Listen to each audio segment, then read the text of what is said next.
44-00-90-23 գործի հետ կապված, որի քննության ընթացքում քննիչը հայտնաբերել է ինչ-որ բաներ էլեկտրոնային խոզարկության ժամանակ եւ տվել է համապատասխան հաղորդում 24 թվականի նոյեմբերի վերջին, երբ հայտնի դեպքերը արդեն ընթացել էին։ Կարող եք արդյոք մի երկու մանրամասն այդ գործի մասին, կամ ամենակիչը խնդրում եմ ասեք, թե երբ է հարուցվել այդ գործը։ Երկրորդ հարցը, տեղյակ եք արդյոք, որ 24 թվականի հունվարի 3-ին ես Արաբկիր ոստիկանություն բաժանմունքում հաղորդում եմ տվել այդ ձեր այս միջնորդության մեջ նշված Արամի եւ Գոհարի եւ Հայկ Նազարյանի հետ կապված եւ էլի մի երկու ֆիգուրատների հետ կապված հաղորդում եմ տվել որոշ ընթացակարգերից հետո, բայց քննչական կոմիտեն վարույթ չի ընդունել։ Տեղյակ եք այդ մասին, թե տեղյակ չեք։ Ըստ էության նույն բովանդակության հարց։ Եվ երրորդ հարցը, Տիկին Վարդապետյան, երբ որ դուք շատ պարզ գործից, կներեք, երևի ես խալ եմ հասկանում, որ պարզ եմ համարում, բայց այդուհանդերձ մի դրվագով գործից գործ եք անջատում եւ ուղարկում եք դատախազություն,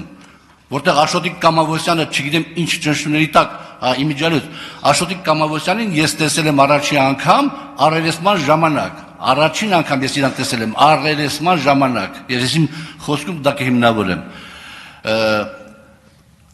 Արդյոք դուք կներեք, չի խախտվում իմ պաշտպանվելու իրավունքը, սահմանադրական իրավունքը, եթե դուք գործը մի մասը վերցնում եք եւ ուղարկում եք դատարան, եւ այն մարդը, որ հիվանդ մարդ է, կարող է պատահի, չգիտեմ ինչ մեղքեր իր վրա վերցնի, մենակ թե շուտ բռնես ամեն տանջանքից եւ դատարանի որոշումը լինի, որ ինքնին կաշառք առաջարկել, բայց այն պաշտպանվելու իրավունքը որտեղ մնաց, թե կին դատախազ։ Ավարտեցիք։ Արաբկիրում ձեր ներկայացրած հաղորդման կապակցությամբ իհարկե մենք տեղյակ ենք, նաև այդ հաղորդման մասին նշում է Արամ Մկրտչյանը իր տեսագրություններում, որտեղ ձեզ մեղադրում է եւ ասում է, որ ձեզ չթվա, որով առաջինը գնաց կոմիտե հաղորդում տվեց, նա ճիշտ է։ Պես որ մեզ համար նորություն չի, ինչ որ դուք ասում եք, ավելին ձեր կողմից հաղորդումը ներկայացվել է Երևան քաղաքի Արաբկիր վարչական շրջանի քննչական բաժին։ Հաղորդումը ներկայացվել է 2024 թվականի հունվարի 3-ին, ըստ փաստաթղթերի, եւ դուք ստացել եք նաեւ վարույթ չնախաձեռնելու արձանագրությունը եւ դրա հետ որևէ անհամաձայնություն չեք ունեցել։ Որևէ գրավոր փաստաթուղթ դրա մասին չկա։ Ինչ վերաբերում է վարույթին, որի շրջանակներում ձեռք են բերվել Արամ Մկրտչյանի տեսագրությունները, քննչական կոմիտեում այդ վարույթը քննվել է 2023 թվականից եւ 2024 թվականի նոյեմբերի 27-ին ուղարկվել է հակակոռուպցիոն կոմիտե, որովհետեւ վերաբերելի է եղել ձեզ, իսկ ձեր վերաբերյալ ենթադրյալ հանցագործության վերաբերյալ վարույթը քննվում էր հակակոռուպցիոն կոմիտեում։ Ինչ վերաբերում է ձեր կողմից նշված ճնշումներին, ապա Աշոտիկ Կամավոսյանի կողմից որևէ նման փաստ չի բարձրաձայնվել,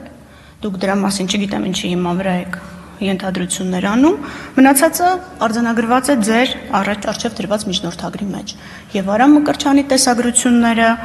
եւ այն հանգամանքը,